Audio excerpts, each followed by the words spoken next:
Fortnite just removed region lock, but what does this actually mean and why have they done it? I also want to talk about Vaniac being the first person in the world to win 3 out of 3 games in the Solo Victory Cup finals, setting a new world record. Also, why are so many people saying that this now means Siphon is coming back to the game, and is there any actual evidence to back it up? There's a lot to talk about. Let's jump into it. Let's kick off with the big one, region lock being removed. What does it mean and why? So in case you don't know, region lock is basically where you are only able to play on one region for one type of tournament. This has been a thing for I think a few years now, but it wasn't always the thing. Back in the day, we had players like Reet winning more cash cups on Asia than Asia players. We used to have EU players coming over and winning money on NA, and most people were okay with it for the most part. It was just, if you can beat someone on higher ping on their region, honestly, you've earned it, and it made a lot better content. It was a lot more fun for most pros, and pretty much everyone was a fan of it. Now, especially with zero build tournaments, this was massively popular in chapter 3, I think it was, when we still had a whole bunch of no build tournaments and there was no region lock. You had people like Tifu and Zemi doing like 10 and 12 hour streams, playing the tournaments in all the region and getting a bunch of content out of it. For whatever reason, Epic decided to add region lock, which meant that you couldn't play on multiple regions, only pick one per tournament. We never really still knew why they added it in the first place. The only answer I've ever been able to give people is at this time, Epic was under a lot of heat with different lawsuits around the world,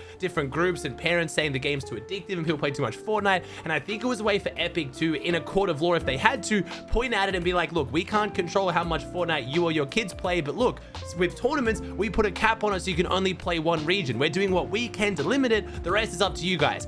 I could be completely wrong on that. That's just basically the only answer I've ever been able to come up with. Fortnite loves a higher player base. They do everything they can to get more players on their game for the most part. So having more players just play a tournament that's already running that costs them no extra money to run just seems like a win-win. I've never really come up with an answer. Some people always say, oh, it's because, you know, EU pros were stealing NA's money. I don't really think Epic cares that much who the money goes to for the most part. I think they've added a lot of tournaments like the Victory Cups, which are supposed to kind of give more people a chance to make money and give that idea that you can make money easier in Fortnite to get people grinding tournaments. But I don't think region lock affects that too much. I watched both the cash cups on pretty much so I watched 3 regions of cash cups today. EU, where there was no region lock, and Brazil, and EU where there was a region lock, and Brazil and NA where there was no region lock. And I only saw one pro from a different region win money today, and that was Moneymaker, who earned on NA, and he had to stay up until 7 a.m. in the morning to do it. So I don't think it's going to have a huge impact on that idea, but for the most part,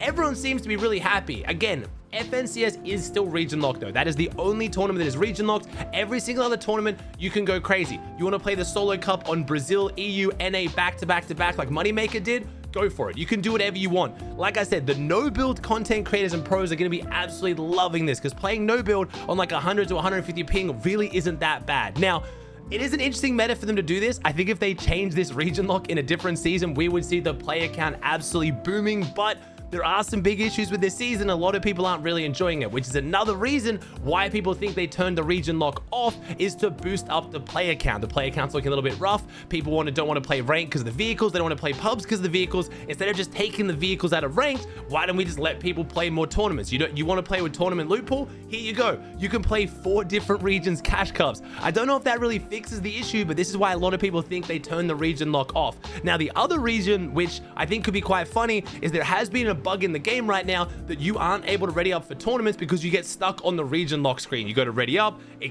glitches the tournament, you can't queue in, and there's an issue. So there is a very good chance that region lock was turned off just so players could actually start queuing into tournaments again and get rid of this glitch because they couldn't fix it. Again, I don't know if that's the answer. Unfortunately, Fortnite never actually tells us why they make these decisions. They just tell us that it's changed. All they did was tweet out, region lock is no longer in effect. You can play any tournament you want except for FNCS. And that's it. We don't know why.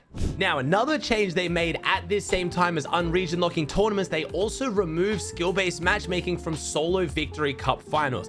This means right now, pretty much every single tournament that has a qualifying round no longer has skill-based matchmaking. So what I mean by that is round 1 of the Solo Cash Cup does. If you're on 200 points, you're going to queue up against people who are closer to 200 points and not just get queued with anyone. But once you get into the finals, if you win a game, instead of being queued up against other people who won their first game, you are now getting queued up against anyone. If you guys watched my most recent video, I talked about this in FNCS. FNCS round 1 does have skill-based matchmaking, but round 2 and 3 don't. So it looks like as long as there is a qualifying round in a tournament, the next round will no longer have skill-based matchmaking. I don't really know how to feel about this. Again, I said for FNCS specifically, I don't really like this because I think FNCS should have as stacked games as possible, but there has always been issues of people abusing ELO or abusing skill-based matchmaking. You might have seen pros doing weird stuff where they try to get as low of a kill win as they can in their first game, so they get put back into a lobby of worse players and then drop a high kill win. The logic is it's easier to get a 2 kill win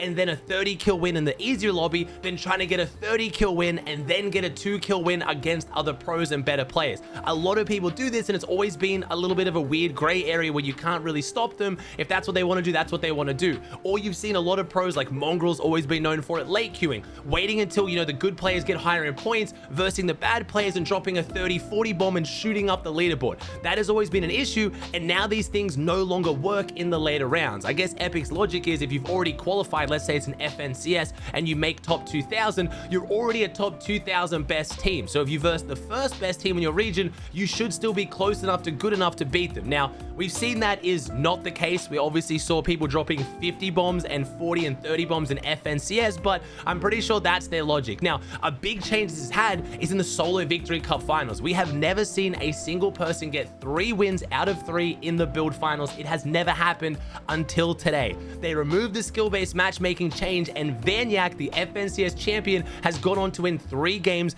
in a row. The main reason for this being is not because the lobbies were way easier, it's because of the queue times. It was pretty much physically impossible to get into 3 games with 3 wins in the Solo Victory Cups, because once you win the first game, you get stuck with like a 4 to 5 minute queue, and games last for about 27 minutes and you only have an hour. Again, you don't have to be a mathematician, that's an issue. Where now, because the queues are back to only being like a minute after you win, you can get into games. Now, I don't want to take this away from Vanyak, because my man just managed to win 3 games in a row without dying to someone with Nitro a single time. That is extremely difficult. I have never watched a Solo Victory Cup finals where I've seen less people get wins before. I've been watching all of these since they came out. I make the highlights on my other YouTube channel, you've probably seen them, and I am not seeing almost anyone win at the moment. So winning 3 in a row is insane, and he wasn't the only one. We had Noah Riley drop a 30 kill win and a 27 kill win back to back, get into his 3rd game, which was the same game as Vanyak that also had Malibuka in it. It had like 5 or 6 other pros, and Vanyak managed to win it. So even though there's no skill-based matchmaking, when you queue into your 3rd and final game, you're versing pretty much only pros because everyone else is out of time.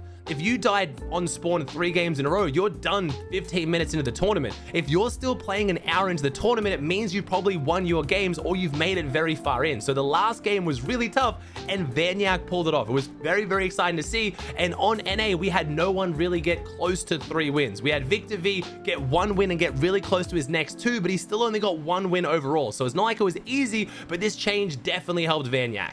Another topic I've seen come up a lot that I want to address is basically this meme, the fact that we finally got customs to be ran on tournaments. We've now finally gotten region lock being removed. Is Siphon next? Now, I completely gave up on Siphon ever coming back to the game. Again, it's one of those other things. We never got told why it got removed. We're assuming it's because it allows worse players to beat better players, or it doesn't reward playing as aggressive as much. So it allows, you know, people who W key the lobby to be killed, which Epic likes, you know, giving anyone a chance to win. That's basically the best explanation I've ever had. But then we've added items like medallions that literally turn you into Thanos and you can't really be killed. So at this point, I don't really understand if that logic stands anymore. So maybe it does come back. I was pretty much in the camp of region locks never coming back, and now region lock is gone. So at this point, hey, maybe Siphon does come back. But do I think that they're, you know, adding all of these changes and it's now, you know, Siphon's the next one up? At this point, I don't even know. Maybe if the logic is the fact they've added taking off region lock because the player base is down so bad, one way to really boost up the players